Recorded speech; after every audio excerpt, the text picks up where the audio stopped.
ਸਤਨਾਮ।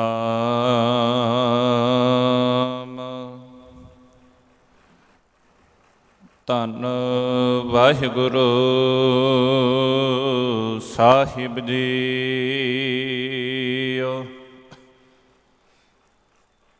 ਬਲਿਹਾਰੀ ਗੁਰ ਆਪਣੇ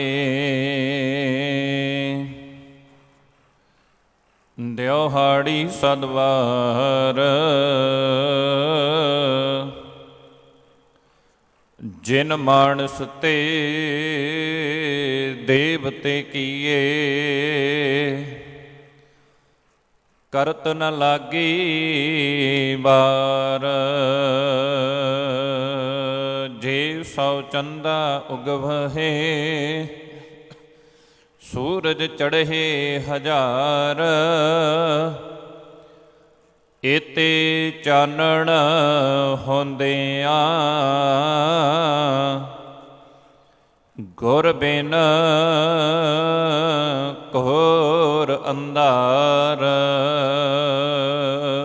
ਸੋ ਕਹੋ ਟਲ ਗੁਰ ਸੇਵੀਐ, ਐਹਨੇ ਸੁਸਹਿਜ ਸੁਭਾਏ। ਦਰਸ਼ਨ ਪਰਸੈ ਗੁਰੂ ਕੈ, ਜਨਮ ਮਰਨ ਦੁਖ ਹੋਵੇ ਸਿਖ ਸੁਖ ਸਮਾਧੀ। ਨੂਰ ਅਰਸਹ ਕੁਰਸਹ, ਤੁਧ ਡਿਠੇ ਸੱਚੇ ਪਾਤਸ਼ਾਹ। ਮਲ ਜਨਮ ਜਨਮ ਦੀ, ਸੱਜਣ ਸੱਚਾ ਪਾਤਸ਼ਾਹ। ਸਿਰ ਸ਼ਾਹਾਂ ਦੈ, ਜਿਸ ਪਾਸ ਬੈਠਿਆ ਸੋਹੀਐ। ਸਭਨਾ ਦਾ ਵੇਸਾਹੋ।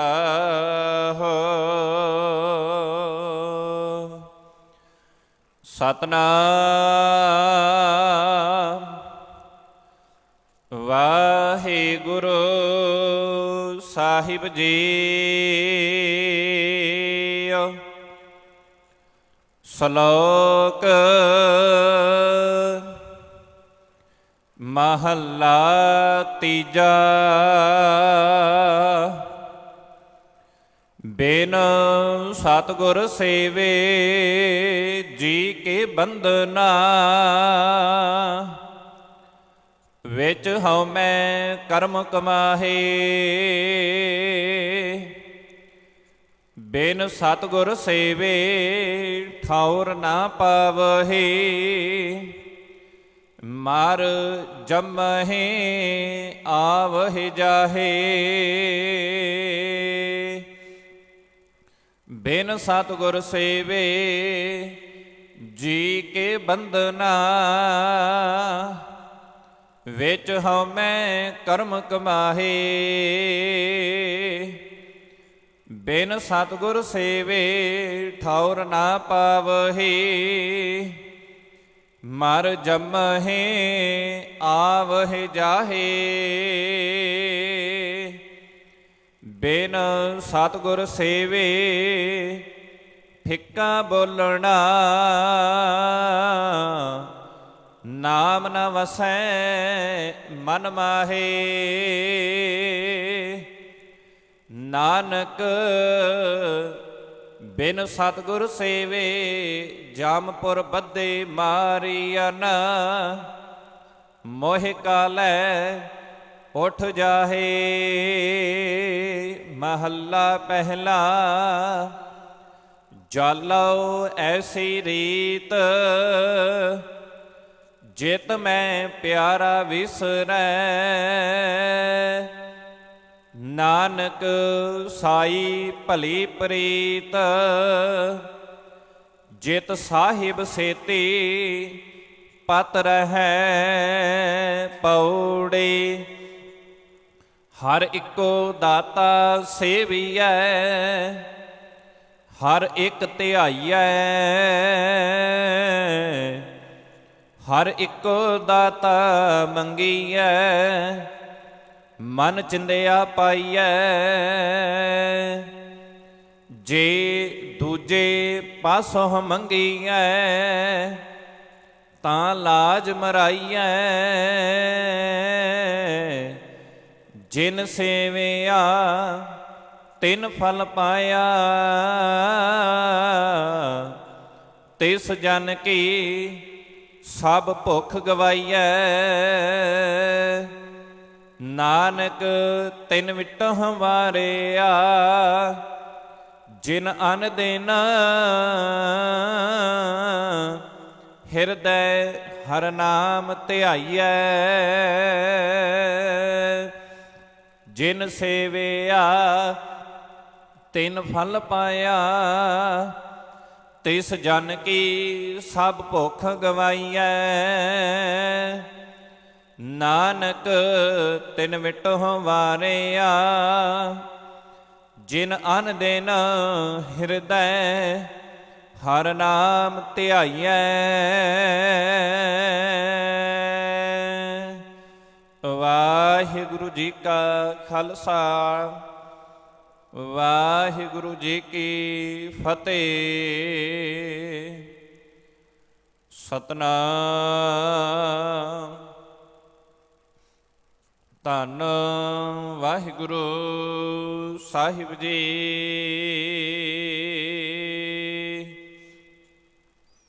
ਅੰਦਰ ਸੱਚਾ ਨੇਹ, ਲਾਇਆ ਪ੍ਰੀਤਮ ਆਪਣੇ। ਤਨ ਮਨ ਹੋਏ ਨਿਹਾਲ, ਜਾਂ ਗੁਰ ਦੇਖਾ ਸਾਹਮਣੇ। ਤਨ ਮਨ ਹੋਏ ਨਿਹਾਲ,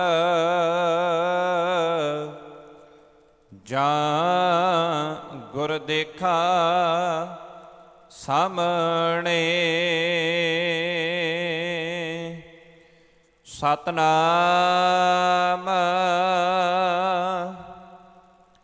ਧੰਨ ਵਾਹਿਗੁਰੂ ਸਾਹਿਬ ਜੀ।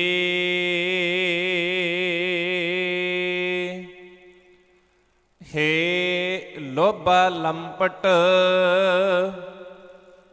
ਸੰਗ ਸਿਰੋਮਰਹ,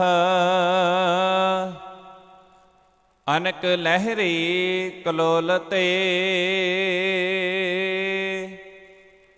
ਤਾਵੰਤ ਜੀਆ ਬਹੁ ਪ੍ਰਕਾਰੰ, ਅਨਕ ਭਾਂਤ ਬਹੁ ਡੋਲਤੇ।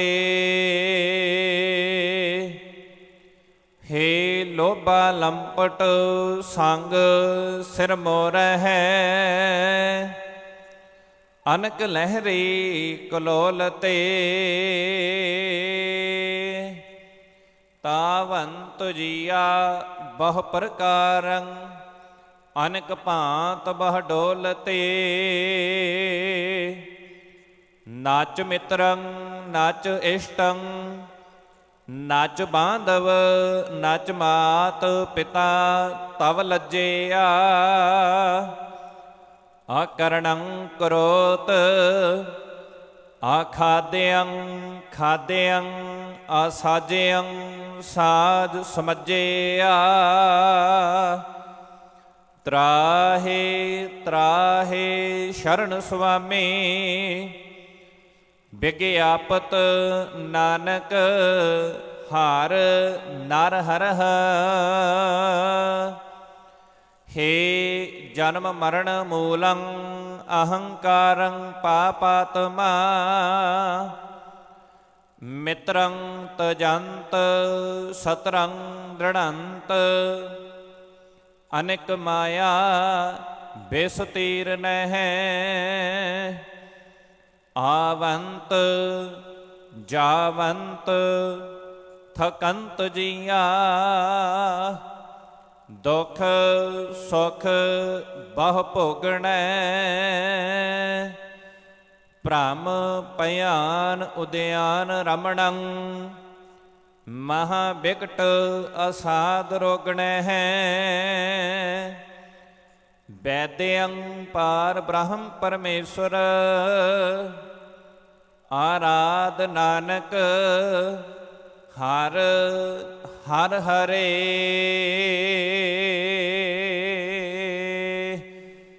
ਭ੍ਰਮ ਭਿਆਨ ਉਦਿਆਨ ਰਮਣੰ ਮਹਾ ਬਿਕਟ ਅਸਾਧ ਰੋਗਣੈ ਵੈਦਯੰ ਪਾਰ ਬ੍ਰਹਮ ਪਰਮੇਸ਼ਵਰ ਅਰਾਧ ਨਾਨਕ ਹਰ ਹਰ ਹਰੇ।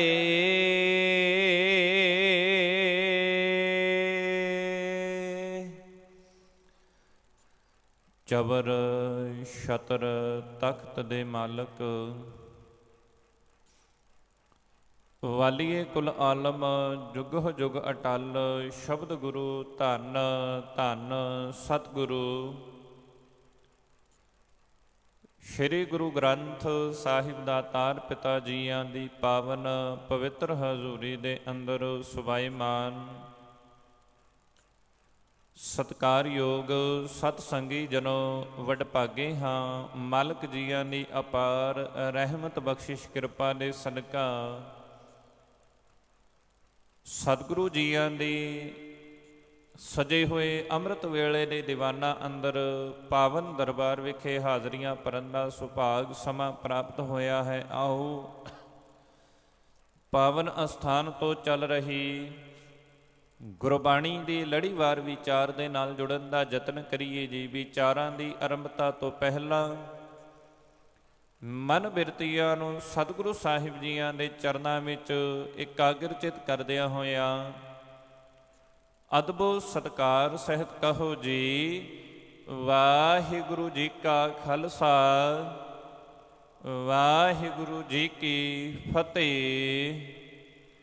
ਸ਼ਹੀਦਾਂ ਦੇ ਸਰਤਾਜ ਸਤਿਗੁਰੂ ਧੰਨ ਗੁਰੂ ਅਰਜਨ ਸਾਹਿਬ ਮਹਾਰਾਜ ਜੀਆਂ ਦੇ ਵੱਲੋਂ ਉਚਾਰਨ ਕੀਤੀ ਗਈ ਗੁਰਬਾਣੀ ਸਹਿਜ ਕ੍ਰਿਤੀ ਜਿਸ ਦੀ ਵਿਚਾਰ ਆਪ ਜੀ ਪਿਛਲੇ ਦੀਵਾਨਾਂ ਤੋਂ ਸ਼ਰਵਣ ਕਰ ਰਹੇ ਹੋ। ਹਾਜ਼ੂਰ ਜੀ ਪਾਤਸ਼ਾਹ ਜੀ ਨੇ ਇਹਨਾਂ ਪੰਜਾਂ ਵਿਕਾਰਾਂ ਦੇ ਬਾਰੇ ਜੋ ਇਸ ਪਾਵਨ ਬਾਣੀ ਦੇ ਵਿੱਚ ਉਚਾਰਨ ਕੀਤਾ ਹੈ ਉਹਦੇ ਵਿੱਚੋਂ ਤਿੰਨ ਵਿਕਾਰਾਂ ਦੇ ਬਾਰੇ ਆਪ ਜੀਆਂ ਨੇ ਵਿਚਾਰ ਸ਼ਰਵਣ ਕੀਤੀ ਹੈ। ਸਭ ਤੋਂ ਪਹਿਲਾਂ ਹਜ਼ੂਰ ਜੀ ਨੇ ਜਿੱਥੇ ਕਾਮ ਦੀ ਗੱਲ ਕੀਤੀ ਸੀ ਉੱਥੇ ਕ੍ਰੋਧ ਦੀ ਗੱਲ ਕੀਤੀ ਸੀ, ਨਾਲ ਮੋਹ ਦੀ ਗੱਲ ਕੀਤੀ ਸੀ। ਆਓ ਹਜ਼ੂਰ ਜੀ ਨੇ ਅੱਜ ਇਹਨਾਂ ਪਾਵਨ ਬਚਨਾਂ ਦੇ ਅੰਦਰ ਜੋ ਦੋ ਵਿਕਾਰ ਬਾਕੀ ਨੇ ਪਾਤਸ਼ਾਹ ਜੀ ਉਸ ਬਾਬਤ ਵਿਚਾਰ ਇਸ ਤਰ੍ਹਾਂ ਸਿੱਖਿਆ ਦੇ ਰੂਪ ਦੇ ਵਿੱਚ ਸਾਨੂੰ ਸਮਝਾਉਣਾ ਕਰ ਰਹੇ ਨੇ। ਹੇ ਲੋਭਾ ਲੰਪਟ ਸੰਗ ਸਿਰ ਮੋਰੈ ਹੈ ਅਨਕ ਲਹਿਰੀ ਕਲੋਲ ਤੇ। ਹਜ਼ੂਰ ਧੰਨ ਗੁਰੂ ਅਰਜਨ ਸਾਹਿਬ ਮਹਾਰਾਜ ਜੀ ਬੇਨਤੀ ਕਰਦੇ ਨੇ ਹੇ ਲੋਭ। ਲੋਭ ਦਾ ਅਰਥ ਹੈ ਲਾਲਚ।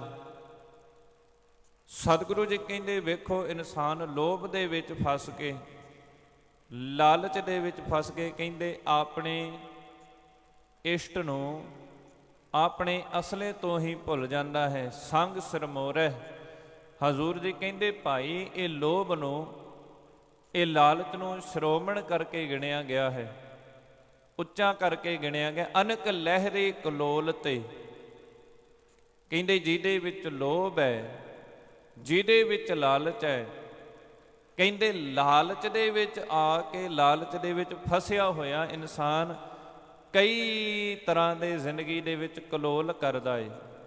ਭਾਵ ਕਿ ਕਈ ਤਰ੍ਹਾਂ ਦੀਆਂ ਖੇਡਾਂ ਆਪਣੀ ਜ਼ਿੰਦਗੀ ਦੇ ਵਿੱਚ ਉਹ ਖੇਡਦਾ ਹੈ। ਸਤਿਗੁਰੂ ਜੀ ਕਹਿੰਦੇ ਅਸਲ ਦੇ ਵਿੱਚ ਹਰੇਕ ਜੀਵ ਨੂੰ ਲਾਲਚ ਹੈ, ਇਕੱਲਾ ਇਨਸਾਨ ਨੂੰ ਨਹੀਂ, ਪੰਛੀਆਂ ਨੂੰ ਵੀ ਲਾਲਚ ਹੈ। ਆਪਾਂ ਬਚਪਨ ਦੇ ਵਿੱਚ ਇੱਕ ਕਹਾਵਤ ਪੜ੍ਹਦੇ ਹਾਂ, ਹੁਣ ਵੀ ਕਿਤਾਬਾਂ ਦੇ ਵਿੱਚ ਉਹ ਪੜ੍ਹਾਈ ਜਾਂਦੀ ਹੈ ਕਿ ਕਬੂਤਰਾਂ ਦੀ ਡਾਰ ਉਹਨਾਂ ਨੇ ਆਪੋ ਵਿੱਚ ਇਹ ਸੰਧੀ ਕੀਤੀ ਸੀ ਕਿ ਭਾਈ ਸਾਨੂੰ ਫੜਨ ਦੇ ਲਈ ਕਈ ਤਰ੍ਹਾਂ ਦੇ ਲਾਲਚ ਦਿੱਤੇ ਜਾਂਦੇ ਨੇ। ਸ਼ਿਕਾਰੀ ਆਉਂਦਾ ਏ, ਉਹ ਸਭ ਤੋਂ ਪਹਿਲਾਂ ਜਾਲ ਵਿਛਾਉਂਦਾ ਏ, ਜਾਲ ਦੇ ਵਿੱਚ ਫਿਰ ਉਹ ਦਾਣੇ ਪਾ ਦਿੰਦਾ ਏ। ਉਹਨਾਂ ਨੇ ਇਹ ਸਮਝੌਤਾ ਕੀਤਾ, ਕਹਿੰਦੇ ਵੇਖੋ ਜੀ, ਸ਼ਿਕਾਰੀ ਆਵੇਗਾ, ਜਾਲ ਪਾਵੇਗਾ, ਉਹ 'ਚ ਦਾਣੇ ਵੀ ਹੋਣਗੇ, ਪਰ ਹਾਂ ਅਸੀਂ ਸ਼ਿਕਾਰੀ ਦੇ ਜਾਲ ਦੇ ਵਿੱਚ ਫਸਣਾ ਨਹੀਂ। ਕਹਿੰਦੇ ਇਸ ਤਰ੍ਹਾਂ ਉਹ ਉੱਡ ਗਏ। ਉੱਡਦੇ ਜਾ ਰਹੇ, ਉਹਨਾਂ ਨੂੰ ਦਿਸਿਆ ਕਿ ਥੱਲੇ ਦਾਣੇ ਪਏ ਨੇ, ਭਾਵ ਕਿ ਚੋਗਾ ਪਿਆ ਏ। ਹੁਣ ਪਤਾ ਵੀ ਹੈ ਕਿ ਇਸ ਚੋਗੇ ਦੇ ਥੱਲੇ ਜਾਲ ਹੈ, ਤੇ ਜੇਕਰ ਅਸੀਂ ਇਸ ਚੋਗੇ ਨੂੰ, ਇਸ ਦਾਣਿਆਂ ਨੂੰ ਖਾਵਾਂਗੇ ਤੇ ਸਾਡੇ ਪੈਰ ਜਿਹੜੇ ਨੇ ਇਸ ਜਾਲ ਦੇ ਵਿੱਚ ਫਸ ਜਾਣਗੇ। ਉਹ ਕਹਿੰਦੇ ਜੀ ਕਿਤਾਬ ਦੇ ਵਿੱਚ ਲਿਖਿਆ, ਕਹਿੰਦੇ ਉਹਨਾਂ ਨੇ ਕਿਹਾ ਕਿ ਇਸ ਜਗ੍ਹਾ ਤੇ ਆਪਾਂ ਇਹਨਾਂ ਦਾਣਿਆਂ ਨੂੰ ਖਾਣਾ ਕਰੀਏ। ਉਹ ਨਾਲ ਨਾਲ ਦਾਣੇ ਖਾਈ ਜਾ ਰਹੇ ਨੇ, ਤੇ ਕਹਿੰਦੇ ਮਨ ਵਿੱਚ ਸੋਚਦੇ ਵੀ ਨੇ ਸ਼ਿਕਾਰੀ ਆਵੇਗਾ, ਜਾਲ ਪਾਵੇਗਾ, ਅਸੀਂ ਜਾਲ ਦੇ ਵਿੱਚ ਨਹੀਂ ਫਸਣਾ। ਹੁਣ ਇਹ ਲਾਲਚ ਹੀ ਹੈ ਨਾ ਕਿ ਚੰਦ ਦਾਣਿਆਂ ਦੇ ਪਿੱਛੇ ਆਪਣੀ ਜ਼ਿੰਦਗੀ ਨੂੰ ਕਿਸੇ ਦੇ ਅਧੀਨ ਕਰ ਲਿਆ।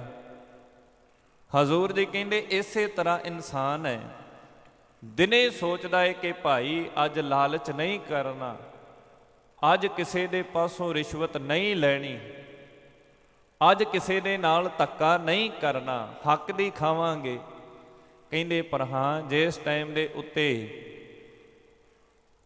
ਪਤਾ ਲੱਗਦਾ ਹੈ ਕਿ ਭਾਵ ਹੁਣ ਫਸਣ ਵਾਲਾ ਤੇ ਫਸ ਗਿਆ, ਉਹਨੇ ਤੇ ਆਖਣਾ ਹੀ ਆ ਕਿ ਕਿਸੇ ਨਾ ਕਿਸੇ ਤਰ੍ਹਾਂ ਮੇਰਾ ਬਚਾਅ ਹੋ ਜਾਵੇ। ਕਹਿੰਦੇ ਜੀ ਉਹਨੇ ਫਿਰ ਲਾਲਚ ਦੇ ਕੇ ਚੋਗਾ ਪਾਉਣਾ। ਚੋਗਾ ਕਾਹਦਾ? ਪੈਸਿਆਂ ਦਾ। ਭਾਈ ਮੇਰੀ ਜਾਨ ਛੱਡ ਦੇ, ਕਿ ਜੋ ਤੂੰ ਕਹੇਂਗਾ, ਜਿਹੜੇ ਤਰੀਕੇ ਦੇ ਨਾਲ ਕਵੇਂਗਾ, ਮੈਂ ਕਰਨ ਨੂੰ ਤਿਆਰ ਹਾਂ। ਆਪਾਂ ਆਮ ਦੇਖਦੇ ਆ ਨਾ, ਜਦੋਂ ਚਲਾਨ ਕੱਟਣ ਲੱਗਦੇ ਨੇ ਤੇ ਫਿਰ ਇਹ ਕਿਹਾ ਜਾਂਦਾ ਭਾਈ ਇੱਥੇ ਲੈ ਦੇ ਕੇ ਤੁਸੀਂ ਸਮਾਪਤ ਕਰੋ, ਜੋ ਤੁਹਾਨੂੰ ਚਾਹੀਦਾ ਹੈ, ਜਿੰਨੇ ਚਾਹੀਦੇ ਨੇ ਤੁਸੀਂ ਲੈ ਲਓ। ਜੇਕਰ ਚਲਾਨ ਕੱਟਿਆ ਗਿਆ ਤੇ ਸਾਨੂੰ ਤਰੀਕਾਂ ਭੁਗਤਣੀਆਂ ਪੈਣਗੀਆਂ। ਉਹ ਫਿਰ ਕਹਿੰਦਾ ਲਾਲਚ ਦੇ ਵਸ ਹੋ ਕੇ ਕਹਿੰਦਾ ਭਾਵੇਂ ਕਿ ਘਰੋਂ ਇਹ ਪ੍ਰਣ ਕਰਕੇ ਆਇਆ ਹੈ ਕਿ ਅੱਜ ਕਿਸੇ ਦਾ ਹੱਕ ਨਹੀਂ ਮਾਰਨਾ, ਪਰ ਉਹ ਕੀਤਾ ਹੋਇਆ ਪ੍ਰਣ ਕਹਿੰਦੇ ਪਲਾਂ ਦੇ ਵਿੱਚ ਖਤਮ ਕਰਕੇ, ਆਪਣੀ ਜ਼ਮੀਰ ਨੂੰ ਖਤਮ ਕਰਕੇ ਕਹਿੰਦੇ ਫਿਰ ਉਹ ਕਹਿੰਦਾ ਭਾਈ ਇੰਨੇ ਦੇ ਦੇ, ਤੈਨੂੰ ਛੱਡ ਦੇਵਾਂਗਾ। ਅਸਲ ਦੇ ਵਿੱਚ ਕਾਨੂੰਨ ਦੀ ਹੱਦ ਹੈ, ਕਾਨੂੰਨ ਦੀ ਕੋਈ ਉਲੰਘਣਾ ਕਰੇ ਤੇ ਉਹਨੂੰ ਸਜ਼ਾ ਮਿਲਣੀ ਚਾਹੀਦੀ ਹੈ, ਪਰ ਕਾਨੂੰਨ ਦੀਆਂ ਹੱਦਾਂ ਨੂੰ ਤੋੜਨ ਵਾਲੇ ਵੀ ਅਸੀਂ ਹਾਂ। ਜੇਕਰ ਕਿਸੇ ਨੂੰ ਸਜ਼ਾ ਦਿੱਤੀ ਜਾਵੇ, ਮਿਲਦੀ ਹੋਵੇ, ਤੇ ਸੁਚੇਤ ਹੋ ਜਾਣ, ਆਉਣ ਵਾਲੀ ਪੀੜ੍ਹੀ ਸੁਚੇਤ ਹੋ ਜਾਏ ਭਾਈ ਨਹੀਂ। ਅਗਰ ਜੇਕਰ ਇਨਸਾਨ ਵਿੱਚ ਇਮਾਨਦਾਰ ਹੋਣ, ਇਮਾਨਦਾਰ, ਪਰ ਕਿਤੇ ਨਾ ਕਿਤੇ ਗਲਤੀ ਸਾਡੇ ਵਿੱਚ ਵੀ ਹੈ, ਤੇ ਜਦੋਂ ਅਗਲੇ ਨੂੰ ਮੌਕਾ ਮਿਲਦਾ ਹੈ ਉਹਨੇ ਤੇ ਭਾਈ ਫਿਰ ਛਿੱਲ ਲਾਉਣੀ ਲਾਉਣੀ ਹੈ। ਕੱਲ੍ਹ ਹੀ ਇੱਕ ਵੀਡੀਓ ਵੇਖ ਰਿਹਾ ਸੀ ਕਿ ਇੱਕ ਚੰਗਾ ਭਲਾ ਪੁਲਿਸ ਵਾਲਾ ਅੰਮ੍ਰਿਤਧਾਰੀ ਹੈ, ਜੇਲ੍ਹ ਦੇ ਵਿੱਚ ਹੁਣ ਉਹਦੀ ਮੰਨ ਲਓ ਕਿ ਤਨਖਾਹ ਹੋਵੇਗੀ 50-60 ਹਜ਼ਾਰ ਰੁਪਈਆ। ਜੇਲ੍ਹ ਦੇ ਵਿੱਚ ਉਹ ਆਪਣੀ ਜੇਬ ਦੇ ਵਿੱਚ, ਪੈਂਟ ਦੇ ਅੰਦਰਲੀ ਜੇਬ ਦੇ ਵਿੱਚ ਤੰਬਾਕੂ ਦੀਆਂ ਪੁੜੀਆਂ ਪਾ ਕੇ ਤੇ ਉਹ ਲੈ ਕੇ ਜਾਣ ਡਿਆ ਵੇਚਣ ਦੇ। ਫੜਿਆ ਗਿਆ, ਨਾਲੇ ਤੇ ਉਹਦੇ ਕਕਾਰ ਲਵਾਏ ਗਏ। ਇਹ ਲਾਲਚੀ ਹੈ ਸੱਜਣਾ। ਤੇਰੀ ਤਨਖਾਹ 50-60 ਹਜ਼ਾਰ ਰੁਪਈਆ, ਉਹਦੇ ਤੇ ਤੇਰਾ ਗੁਜ਼ਾਰਾ ਨਹੀਂ ਹੋ ਰਿਹਾ। ਇਸ ਚੀਜ਼ ਦੇ ਨਾਲ ਜਿਹੜੀ ਵੱਧ ਤੋਂ ਵੱਧ ਅੰਦਰ ਜਾ ਕੇ ਤੂੰ 200-300 ਦੀ ਵੇਚ ਦੇਵੇਂਗਾ, ਕੀ ਗੁਜ਼ਾਰਾ ਹੋਵੇਗਾ ਤੇਰਾ ਇਹਦੇ ਨਾਲ? ਇਹ ਲਾਲਚ ਹੈ ਜੋ ਇਨਸਾਨ ਨੂੰ ਆਪਣੇ ਰਸਤੇ ਤੋਂ ਭਟਕਾ ਦਿੰਦਾ ਏ। ਇਸ ਕਰਕੇ ਮਹਾਰਾਜ ਜੀ ਕਹਿੰਦੇ ਅਨਕ ਲਹਿਰੇ ਕਲੋਲ ਤੇ, ਇਹ ਕਲੋਲ ਹੀ ਹੈ ਜੀ, ਆਪਣੇ ਰਸਤੇ ਤੋਂ ਭੁੱਲ ਜਾਣਾ, ਆਪਣੀ ਮੰਜ਼ਿਲ ਤੋਂ ਭੁੱਲ ਜਾਣਾ, ਤੇ ਕਈ ਤਰ੍ਹਾਂ ਦੇ ਅਡੰਬਰ ਫਿਰ ਆਪਣੀ ਜ਼ਿੰਦਗੀ ਦੇ ਵਿੱਚ ਕਰਨੇ। ਕਈ ਤਰ੍ਹਾਂ ਦੀਆਂ ਖੇਡਾਂ ਫਿਰ ਆਪਣੀ ਜ਼ਿੰਦਗੀ ਦੇ ਵਿੱਚ ਕਰਨੀਆਂ। ਹਜ਼ੂਰ ਜੀ ਕਹਿੰਦੇ ਇਸ ਕਰਕੇ ਭਾਈ ਇਸ ਲੋਭ ਨੂੰ ਸਿਰਮੌਰ ਕਰਕੇ ਗਿਣਿਆ ਗਿਆ ਹੈ, ਇਸ ਲਾਲਚ ਨੂੰ ਸਿਰਮੌਰ ਕਰਕੇ ਗਿਣਿਆ ਗਿਆ। ਵੱਡੇ ਵੱਡੇ ਜਿਨ੍ਹਾਂ ਦੇ ਜ਼ਮੀਰ ਸਨ, ਵੱਡੇ ਵੱਡੇ ਜਿਹੜੇ ਆਪਣੇ ਆਪ ਨੂੰ ਅਖਵਾਉਣ ਵਾਲੇ, ਕਹਿੰਦੇ ਉਹ ਵੀ ਇਸ ਲਾਲਚ ਦੇ ਅਧੀਨ ਹੋ ਕੇ ਕਹਿੰਦੇ ਆਪਣੀ ਜ਼ਿੰਦਗੀ ਦੇ ਅਸਲੇ ਤੋਂ ਭੁੱਲ ਗਏ। ਅਨਕ ਲਹਿਰੀ ਕਲੋਲ ਤੇ ਅਨੇਕ ਤਰ੍ਹਾਂ ਦੀ ਜ਼ਿੰਦਗੀ ਦੇ ਵਿੱਚ ਕਾਰਨ ਭਾਵ ਕੇ ਕਾਰਜ ਕਰਨ ਦੇ ਨਾਲ ਪੁੱਠੇ ਸਿੱਧੇ ਕਾਰਜ ਕਰਦੇ ਨੇ। ਤਾਂ ਹੀ ਮਹਾਰਾਜ ਜੀ ਕਹਿੰਦੇ ਤਾਵੰਤ ਜੀਆ ਬਹੁ ਪ੍ਰਕਾਰੰ ਅਨਕ ਭਾਂਤ ਬਹੁ ਡੋਲਤੇ। ਤਾਵੰਤ ਦਾ ਅਰਥ ਹੈ ਭਟਕਦੇ ਫਿਰਦੇ ਨੇ, ਕਿਤੇ ਟਿਕਾਣਾ ਨਹੀਂ, ਕਿਤੇ ਸਹਿਜ ਨਹੀਂ ਜ਼ਿੰਦਗੀ ਦੇ ਵਿੱਚ, ਕਿਤੇ ਸੰਤੋਖ ਨਹੀਂ ਜ਼ਿੰਦਗੀ ਦੇ ਵਿੱਚ ਕਿ ਪ੍ਰਮਾਤਮਾ ਜੀ ਜੇਕਰ ਤੁਸੀਂ ਥੋੜ੍ਹੀ ਦੇ ਰਹੇ ਹੋ ਤੇ ਤੁਹਾਡਾ ਤਾਂ ਵੀ ਸ਼ੁਕਰਾਨਾ ਹੈ। ਇਹ ਰਾਤ ਵੀ ਬੇਨਤੀ ਕੀਤੀ ਸੀ ਕਿ ਭਾਈ ਪ੍ਰਮਾਤਮਾ ਕਿਸੇ ਨੂੰ ਭੁੱਖਾ ਨਹੀਂ ਸੌਣ ਦਿੰਦਾ। ਕਿ ਜਿਸ ਟਾਈਮ ਦੇ ਉੱਤੇ ਇਨਸਾਨ ਇਸ ਧਰਤੀ ਤੇ ਜੰਮਿਆ ਸੀ, ਪੈਦਾ ਹੋਇਆ ਸੀ, ਅਜੇ 2-3 ਮਿੰਟ ਹੀ ਉਸ ਨੂੰ ਪੈਦਾ ਜਨਮ ਲੈਣ ਨੂੰ ਹੋਏ ਕਿ ਇਨਸਾਨ ਆਪਣਾ ਕੰਮ ਖੁਦ ਕਰਨ ਲੱਗ ਪਿਆ ਸੀ। ਉਹਦਾ ਤੇ ਪ੍ਰਬੰਧ, ਰਿਜ਼ਕ ਦਾ ਵੀ ਪ੍ਰਬੰਧ ਪ੍ਰਮਾਤਮਾ ਜੀ ਨੇ ਕੀਤਾ। ਹਜ਼ੂਰ ਜੀ ਕਹਿੰਦੇ ਪਹਿਲੇ ਪਿਆਰ ਲੱਗਾ ਥਣ ਦੁੱਧ, ਦੂਜੇ ਮਾਏ ਬਾਪ ਕੀ ਸ਼ੁੱਧ, ਤੀਜੇ ਭਇਆ ਭਾਬੀ ਬੇਬ, ਚੌਥੇ ਪਿਆਰ ਉਪੰਨੀ ਖੇਡ, ਪੰਜਵੇਂ ਖਾਣ ਪੀਣ ਕੀ ਧਾਤ, ਛੇਵੇਂ ਕਾਮ ਨਾ ਪੁੱਛੇ ਜਾਤ। ਹਜ਼ੂਰ ਜੀ ਕਹਿੰਦੇ ਮਾਂ ਦੇ ਰਾਹੀਂ ਤੇਰੇ ਆਹਾਰ ਜਿਹੜਾ ਸੀ ਪ੍ਰਮਾਤਮਾ ਨੇ ਤੇਰੇ ਤੱਕ ਪਹੁੰਚਾ ਦਿੱਤਾ ਸਜਣਾ, ਬਿਨਾਂ ਹੱਥ ਪੈਰ ਮਾਰੇ ਤੋਂ। ਤੇ ਜੇ ਉਹ ਅਕਾਲ ਪੁਰਖ ਪਰਮਾਤਮਾ ਇੰਨੀ ਰਹਿਮਤ ਕਰ ਸਕਦਾ ਏ, ਇੰਨੀ ਬਖਸ਼ਿਸ਼ ਕਰ ਸਕਦਾ ਏ ਕਿ ਤੇਰੇ ਜਨਮ ਤੋਂ ਪਹਿਲਾਂ ਤੇਰੇ ਆਹਾਰ ਦਾ ਪ੍ਰਬੰਧ ਕਰ ਦਿੱਤਾ। ਹਜ਼ੂਰ ਜੀ ਕਹਿੰਦੇ ਭਾਈ ਜਿਉਂ-ਜਿਉਂ ਤੂੰ ਵੱਡਾ ਹੁੰਦਾ ਗਿਆ, ਕੀ ਪ੍ਰਮਾਤਮਾ ਤੇਰਾ ਕੁਝ ਸੋਚੇਗਾ ਨਹੀਂ? ਕੀ ਪ੍ਰਮਾਤਮਾ ਤੇਰੇ ਰਿਜ਼ਕ ਦਾ ਜਿਹੜਾ ਉਹ ਪ੍ਰਬੰਧ ਦੁਬਾਰਾ ਨਹੀਂ ਕਰੇਗਾ? ਤਾਂ ਹੀ ਮਹਾਰਾਜ ਜੀ ਕਹਿੰਦੇ ਤਾਵੰਤ ਜੀਆ ਬਹੁ ਪ੍ਰਕਾਰੰ, ਭਾਵ ਕਿ ਕਈ ਤਰੀਕੇ, ਕਈ ਹੱਥ ਕੰਡੇ ਇਨਸਾਨ ਮਾਰਦਾ ਏ, ਕਈ ਤਰੀਕਿਆਂ ਨਾਲ ਇਹ ਸੋਚਦਾ ਹੈ ਕਿ ਇਹ ਮੇਰੇ ਕੋ ਅੱਜ ਇੰਨਾ ਧਨ ਪਦਾਰਥ ਹੈ, ਇਹਦੇ ਤੋਂ ਵੱਧ ਹੋ ਜਾਵੇ, ਫਿਰ ਉਹਦੇ ਲਈ ਕਈ ਤਰ੍ਹਾਂ ਦੀਆਂ ਜਿਹੜੀਆਂ ਸ਼ੇਅਰ ਮਾਰਕੀਟਾਂ, ਇਹਦੇ ਵਿੱਚ ਆਪਣਾ ਪੈਸਾ ਲਾਉਂਦੇ ਨੇ। ਇਹ ਲੋਭ ਹੀ ਹੈ, ਲਾਲਚ ਹੀ ਹੈ ਕਿ ਇੱਕ ਚੀਜ਼ ਨੂੰ ਡਬਲ ਕਰ ਦੇਣਾ। ਕਿ ਮਹਾਰਾਜ ਜੀ ਕਹਿੰਦੇ ਇਸ ਕਰਕੇ ਭਾਈ ਅਨੇਕ ਭਾਂਤ ਬਹੁ ਡੋਲਤੇ, ਕਹਿੰਦੇ ਉਹ ਫਿਰ ਉਹਨਾਂ ਦੇ ਡੋਲਣ ਦਾ ਕਾਰਨ ਹੈ, ਭਾਵ ਕਿ ਉਹ ਇੱਕ ਥਾਂ ਤੇ ਆਪਣੇ ਮਨ ਨੂੰ ਟਿਕਾ ਕੇ ਨਹੀਂ ਰੱਖਦੇ, ਉਹਨਾਂ ਦੇ ਮਨ ਦੇ ਵਿੱਚ ਸੰਤੋਖ ਨਹੀਂ। ਹਜ਼ੂਰ ਜੀ ਕਹਿੰਦੇ ਨੱਚ ਮਿੱਤਰੰ ਨੱਚ ਇਸ਼ਟੰ ਨੱਚ ਮਾਤ ਬਾਂਧਵ ਨੱਚ ਮਾਤ ਪਿਤਾ ਤਵ ਲੱਜਿਆ। ਹਜ਼ੂਰ ਸਤਿਗੁਰੂ ਸੱਚੇ ਪਾਤਸ਼ਾਹ ਜੀ ਕਹਿੰਦੇ ਇਸ ਤਰ੍ਹਾਂ ਦੇ ਇਨਸਾਨ ਨੂੰ ਫਿਰ ਨੱਚ ਮਿੱਤਰੰ, ਉਹਦੇ ਮਿੱਤਰ ਜਿਹੜੇ ਨੇ, ਨਾਲ ਰਹਿ ਰਹੇ ਸੰਬੰਧੀ ਜਿਹੜੇ ਨੇ, ਨੱਚ ਇਸ਼ਟੰ ਉਹਦੇ ਪਰਿਵਾਰ ਵਾਲੇ, ਸਾਕ ਸੰਬੰਧੀ। ਹਜ਼ੂਰ ਜੀ ਕਹਿੰਦੇ ਨੱਚ ਬਾਂਧਵ, ਜਿੰਨੇ ਵੀ ਉਹਦੇ ਨਾਲ ਰਹਿੰਦੇ ਨੇ, ਨੱਚ ਮਾਤ ਪਿਤਾ ਤਵ ਲੱਜਿਆ। ਕਹਿੰਦੇ ਲੋਭ ਦੇ ਵਿੱਚ ਫਸ ਕੇ ਆਪਣੀ ਜ਼ਿੰਦਗੀ ਨੂੰ ਬਿਤਾਉਣ ਵਾਲਾ, ਬਤੀਤ ਕਰਨ ਵਾਲਾ ਇਨਸਾਨ ਫਿਰ ਇਹੀ ਸੋਚਦਾ ਰਹਿੰਦਾ ਹੈ ਕਿ ਮੈਨੂੰ ਪ੍ਰੋਫਿਟ ਕਿੱਥੇ ਹੋਵੇ। ਉਹਨੂੰ ਕਿਸੇ ਦੀ ਲੱਜਾ ਨਹੀਂ ਹੈ, ਉਹਨੂੰ ਕਿਸੇ ਦੀ ਸ਼ਰਮ ਨਹੀਂ ਹੈ, ਨਾ ਤੇ ਉਹਨੂੰ ਆਪਣੇ ਮਿੱਤਰਾਂ ਦੀ ਲੱਜਿਆ ਹੈ, ਆਪਣੇ ਮਿੱਤਰਾਂ ਦੀ ਸ਼ਰਮ ਹੈ, ਨਾ ਇਸ਼ਟੰ ਨੱਚ ਇਸ਼ਟੰ, ਭਾਵ ਕਿ ਨਾ ਤੇ ਉਹਨੂੰ ਆਪਣੇ ਇਸ਼ਟਾਂ ਦੀ, ਆਪਣੇ ਰਿਸ਼ਤੇਦਾਰਾਂ ਦੀ, ਬਾਂਧਵ ਉਹਦੇ ਜਿੰਨੇ ਵੀ ਸਾਕ ਸੰਬੰਧੀ ਨੇ। ਇੱਥੋਂ ਤੱਕ ਹਜ਼ੂਰ ਜੀ ਕਹਿੰਦੇ ਭਾਈ ਉਹ ਤੇ ਆਪਣੇ ਮਾਂ ਬਾਪ ਦੀ ਸ਼ਰਮ ਨਹੀਂ ਕਰਦਾ, ਆਪਣੇ ਮਾਂ ਬਾਪ ਦੀ ਲੱਜਿਆ ਨਹੀਂ ਕਰਦਾ।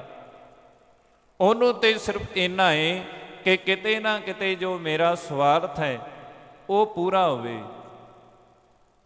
ਕਿਤੇ ਨਾ ਕਿਤੇ ਜਿਸ ਤਰੀਕੇ ਦੇ ਨਾਲ ਮੈਂ ਜ਼ਿੰਦਗੀ ਜਿਉਣੀ ਚਾਹੁੰਦਾ ਹਾਂ ਉਹਦੇ ਵਿੱਚ ਮੈਂ ਕਾਮਯਾਬ ਹੋਵਾਂ।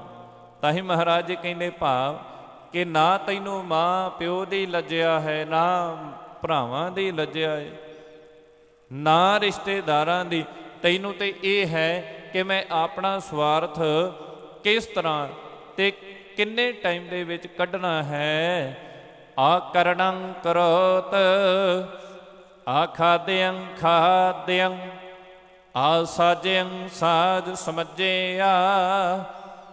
ਹਜ਼ੂਰ ਜੀ ਕਹਿੰਦੇ ਲੋਭ ਦੇ ਵਿੱਚ ਭਾਵ ਇਹਦੇ ਵਿੱਚ ਲਾਲਚ ਦੇ ਵਿੱਚ ਆਣ ਕੇ ਸਤਿਗੁਰੂ ਸੱਚੇ ਪਾਤਸ਼ਾਹ ਜੀ ਕਹਿੰਦੇ ਇਨਸਾਨ ਇੱਥੋਂ ਤੱਕ ਆਪਣੀ ਜ਼ਿੰਦਗੀ ਨੂੰ ਡੇਗ ਲੈਂਦਾ ਏ। ਕਹਿੰਦੇ ਉਹ ਚੀਜ਼ਾਂ ਜਿਹੜੀਆਂ ਜ਼ਿੰਦਗੀ ਦੇ ਵਿੱਚ ਨਹੀਂ ਸੀ ਵਰਤਣੀਆਂ ਚਾਹੀਦੀਆਂ, ਨਹੀਂ ਸੀ ਖਾਣੀਆਂ ਚਾਹੀਦੀਆਂ, ਨਹੀਂ ਸੀ ਉਹਨਾਂ ਵੱਲ ਤੱਕਣਾ ਚਾਹੀਦਾ, ਕਹਿੰਦੇ ਇਸ ਤਰ੍ਹਾਂ ਦੀਆਂ ਚੀਜ਼ਾਂ ਵੀ ਇਹ ਖਾਣ ਨੂੰ ਫਿਰ ਕਹਿੰਦੇ ਕੋਈ ਛੱਡਦਾ ਨਹੀਂ। ਚੀਜ਼ ਭਾਵੇਂ ਅੱਗੇ ਨਸ਼ੇ ਦੀ ਆ ਜਾਏ, ਭਾਵੇਂ ਸਾਹਮਣੇ ਇਹਦੀ ਜ਼ਿੰਦਗੀ ਬਰਬਾਦ ਕਰਨ ਵਾਲੀ ਚੀਜ਼ ਪਈ ਹੋਵੇ, ਕਹਿੰਦੇ ਫਿਰ ਉਹ ਵੀ ਚੀਜ਼ਾਂ ਖਾਈ ਜਾਂਦਾ ਹੈ। ਇੱਕ ਮੈਂ ਬੇਨਤੀ ਕਰ ਦੇਵਾਂ, ਇਨਸਾਨ ਦੀਆਂ ਅੱਖਾਂ ਕਦੀ ਨਹੀਂ ਰੱਜਦੀਆਂ। ਜਿਸ ਟਾਈਮ ਦੇ ਉੱਤੇ ਕੋਈ ਭੋਜਨ ਆ ਜਾਵੇ, ਸਵਾਦਲਾ ਭੋਜਨ ਆ ਜਾਵੇ, ਇਨਸਾਨ ਦਾ ਪੇਟ ਰੱਜ ਜਾਵੇਗਾ ਪਰ ਅੱਖਾਂ ਕਦੀ ਨਹੀਂ ਰੱਜਣਗੀਆਂ, ਨੀਤ ਕਦੀ ਨਹੀਂ ਰੱਜੇਗੀ। ਕਿਉਂ? ਕਿਉਂਕਿ ਉਹਦੇ ਮਨ ਦੇ ਵਿੱਚ ਲਾਲਚ ਹੈ, ਮਨ ਦੇ ਵਿੱਚ ਲੋਭ ਹੈ ਕਿ ਇਸ ਚੀਜ਼ ਨੂੰ ਮੈਂ ਹੋਰ ਖਾ ਲਵਾਂ, ਹੋਰ ਖਾ ਲਵਾਂ। ਪਰ ਬਹੁਤੀ ਤਾਦਾਦ ਦੇ ਵਿੱਚ, ਬਹੁ ਮਾਤਰਾ ਦੇ ਵਿੱਚ ਕੋਈ ਚੀਜ਼ ਬਿਨਾਂ ਲਿਮਟ ਤੋਂ ਖਾਈ ਜਾਣੀ ਫਿਰ ਸਰੀਰ ਨੂੰ ਨੁਕਸਾਨ ਪਹੁੰਚਾਉਂਦੀ ਹੈ। ਇਹ ਗੱਲ ਆਪਾਂ ਚੰਗੀ ਤਰ੍ਹਾਂ ਜਾਣਦੇ ਹਾਂ। ਸਵਾਦ ਦੇ ਪਿੱਛੇ ਕਹਿੰਦੇ ਨੇ ਭਾਈ ਤੂੰ ਆਪਣੀ ਜ਼ਿੰਦਗੀ ਦੇ ਅਸਲੇ ਤੋਂ ਭੁੱਲ ਗਿਆ। ਮਹਾਰਾਜ ਜੀ ਕਹਿੰਦੇ ਅਕਰਣੰ ਕਰੋਤ, ਆ ਖਾਦਿਅੰ ਖਾਦਿਅੰ, ਆ ਸਾਜਿਅੰ ਸਾਜ ਸਮਝਿਆ। ਜਿਹੜੀਆਂ ਚੀਜ਼ਾਂ ਨਹੀਂ ਸੀ ਖਾਣੀਆਂ ਚਾਹੀਦੀਆਂ, ਜਿਨ੍ਹਾਂ ਚੀਜ਼ਾਂ ਵੱਲ ਤੱਕਣਾ ਨਹੀਂ ਸੀ ਚਾਹੀਦਾ, ਕਹਿੰਦੇ ਭਾਈ ਉਹ ਸਾਰੀਆਂ ਚੀਜ਼ਾਂ ਇਹਨੇ ਖਾਣੀਆਂ ਕੀਤੀਆਂ ਨੇ। ਤਰਾਹੇ ਤਰਾਹੇ ਸ਼ਰਨ ਸੁਆਮੀ, ਵਿਗਿਆਪਤ ਨਾਨਕ ਹਰ ਨਰ ਹਰਹ। ਸਤਿਗੁਰ ਸੱਚੇ ਪਾਤਸ਼ਾਹ ਜੀ ਕਹਿੰਦੇ ਭਾਈ ਇਹ ਨਾਨਕ ਨਾਮ ਦੀ ਮੋਹਰ ਲਗਾ ਕੇ ਪਾਤਸ਼ਾਹ ਜੀ ਕਹਿੰਦੇ ਨੇ, ਬਿਆਨ ਕਰਦੇ ਨੇ, ਤਰਾਹੇ ਤਰਾਹੇ ਭਾਵ ਕਿ ਹੇ ਸੰਸਾਰ ਦੇ ਉੱਤੇ ਵਸਣ ਵਾਲੇ ਲੋਕ, ਸ਼ਰਨ ਸੁਆਮੀ ਤੂੰ ਪ੍ਰਮਾਤਮਾ ਅਕਾਲ ਪੁਰਖ ਵਾਹਿਗੁਰੂ ਜੀ ਦੀ ਸ਼ਰਨ ਦੇ ਵਿੱਚ ਆ। ਵਿਗਿਆਪਤ ਨਾਨਕ ਹਰ ਨਰ ਹਰਹ, ਕਿ ਉਸ ਵਾਹਿਗੁਰੂ ਪ੍ਰਮਾਤਮਾ ਦੀ ਸ਼ਰਨ ਦੇ ਵਿੱਚ ਤੇ ਹਰ ਨਰ ਆ ਰਿਹਾ ਹੈ, ਹਰ ਜੀਵ ਆ ਰਿਹਾ ਹੈ। ਇਸ ਕਰਕੇ ਮਹਾਰਾਜ ਜੀ ਕਹਿੰਦੇ ਤਰਾਹੇ ਤਰਾਹੇ ਸ਼ਰਨ ਸੁਆਮੀ। ਭਾਈ ਆਪਣੇ ਹਿਰਦੇ ਦੇ ਵਿੱਚੋਂ ਪ੍ਰਮਾਤਮਾ ਜੀ ਦਾ ਨਾਮ ਜਪਣਾ ਕਰ ਤੇ ਉਹਦੀ ਸ਼ਰਨ ਦੇ ਵਿੱਚ ਆਉਣਾ ਕਰ। ਫਿਰ ਤੇਰਾ ਇਹ ਮਿਲਿਆ ਹੋਇਆ ਮਨੁੱਖਾ ਜਨਮ ਹੈ ਜਿਹੜਾ ਅਸਲ ਮਨੋਰਥ ਤੈਨੂੰ ਪਤਾ ਲੱਗੇਗਾ ਕਿ ਇਸ ਸੰਸਾਰ ਦੇ ਵਿੱਚ ਹੈ ਤੇ ਲੈਣ ਕੀ ਆਇਆ। ਮਹਾਰਾਜ ਜੀ ਆਪਾਂ ਪੜ੍ਹਦੇ ਹਾਂ, ਸਤਿਗੁਰੂ ਸੱਚੇ ਪਾਤਸ਼ਾਹ ਜੀ ਬੇਨਤੀ ਕਰਦੇ ਭਾਈ ਜਾਨਵਰਾਂ ਨੂੰ, ਜੀਵਾਂ ਨੂੰ ਸਿਰਫ ਇੱਥੋਂ ਤੱਕ ਹੈ ਕਿ ਉਹਨਾਂ ਨੇ ਪਦਾਰਥ ਜੋ ਅੱਗੇ ਰੱਖ ਦਿੱਤਾ ਉਹ ਖਾ ਲਿਆ। ਉਹਨਾਂ ਨੂੰ ਨਾ ਚੰਗੇ ਦੀ ਸਮਝ ਹੈ ਨਾ ਮਾੜੇ ਦੀ ਸਮਝ ਹੈ। ਪਰ ਹਾਂ ਕਦੀ ਜਿਸ ਟਾਈਮ ਦੇ ਉੱਤੇ ਤੁਸੀਂ ਵੇਖੋ ਉਹਨਾਂ ਨੂੰ ਇਉਂ ਲੱਗੇ ਨਾ ਕਿ ਇਹ ਚੀਜ਼ ਖਾਣ ਵਾਲੀ ਨਹੀਂ ਹੈ, ਉਹ ਖਾਣਗੇ ਵੀ ਨਹੀਂ। ਪਰ ਇਨਸਾਨ ਕਹਿੰਦੇ ਭਾਵੇਂ ਇਹਦੇ ਅੱਗੇ ਜੋ ਮਰਜ਼ੀ ਆ ਜੇ ਇਹ ਖਾਈ ਜਾ ਰਿਹਾ ਹੈ ਤੇ ਖਾਂਦਾ ਹੀ ਰਹਿੰਦਾ ਹੈ। ਇਸ ਕਰਕੇ ਮਹਾਰਾਜ ਜੀ ਕਹਿੰਦੇ ਭਾਈ ਚੰਗੇ ਮਾੜੇ ਦੀ ਪਰਖ ਕਰਨੀ ਕਰ, ਤੇਰੀ ਜ਼ਿੰਦਗੀ ਦੇ ਵਿੱਚ ਤੇਰੇ ਕੰਮ ਆਵੇਗੀ। ਇਸ ਕਰਕੇ ਹਜ਼ੂਰ ਜੀ ਦੇ ਇਹਨਾਂ ਬਚਨਾਂ ਦੇ ਉੱਤੇ ਮਹਾਰਾਜ ਜੀ ਕਿਰਪਾ ਕਰਨ, ਅਸੀਂ ਵੀ ਆਪਣੀ ਜ਼ਿੰਦਗੀ ਨੂੰ ਬਤੀਤ ਕਰੀਏ। ਅੱਜ ਦਾ ਜੋ ਇਸ ਪਾਵਨ ਬਚਨ ਵਿੱਚ ਹਜ਼ੂਰ ਜੀ ਨੇ ਲੋਭ ਦੇ ਬਾਰੇ, ਲਾਲਚ ਦੇ ਬਾਰੇ ਸਾਨੂੰ ਸਮਝਾਉਣਾ ਕੀਤਾ ਹੈ, ਕੱਲ੍ਹ ਦੇ ਦੀਵਾਨਾਂ ਵਿੱਚ ਇਸ ਤੋਂ ਅਗਲੀ ਵਿਚਾਰ ਦੇ ਨਾਲ ਜੁੜਨ ਦਾ ਯਤਨ ਕਰਾਂਗੇ। ਮਹਾਰਾਜ ਜੀ ਕਿਰਪਾ ਕਰਨ, ਇਹਨਾਂ ਬਚਨਾਂ ਨੂੰ ਆਪਾਂ ਹਿਰਦਿਆਂ ਦੇ ਵਿੱਚ ਵਸਾਈਏ, ਗੁਰੂ ਦੇ ਆਸ਼ੇ ਦੇ ਮੁਤਾਬਕ ਜ਼ਿੰਦਗੀ ਨੂੰ ਬਤੀਤ ਕਰੀਏ। ਸਤਿਗੁਰੂ ਸੱਚੇ ਪਾਤਸ਼ਾਹ ਜੀ ਸਭਨਾਂ ਦੇ ਸਿਰ ਉੱਤੇ ਮਿਹਰ ਭਰਿਆ ਹੱਥ ਰੱਖਣ। ਵਿਚਾਰ ਕਰਦੇ ਆ ਹੋਈਆਂ ਬੇਅੰਤ ਪ੍ਰਕਾਰ ਦੀਆਂ ਭੁੱਲਾਂ ਧੰਨ ਗੁਰੂ ਗ੍ਰੰਥ ਸਾਹਿਬ ਮਹਾਰਾਜ ਜੀ ਬਖਸ਼ਣ ਜੋਗ। ਅੰਤ ਵਿੱਚ ਬੁਲਾਓ ਫਤਿਹ ਆਖੋ ਜੀ ਵਾਹਿਗੁਰੂ ਜੀ ਕਾ ਖਾਲਸਾ ਵਾਹਿਗੁਰੂ ਜੀ ਕੀ ਫਤਿਹ।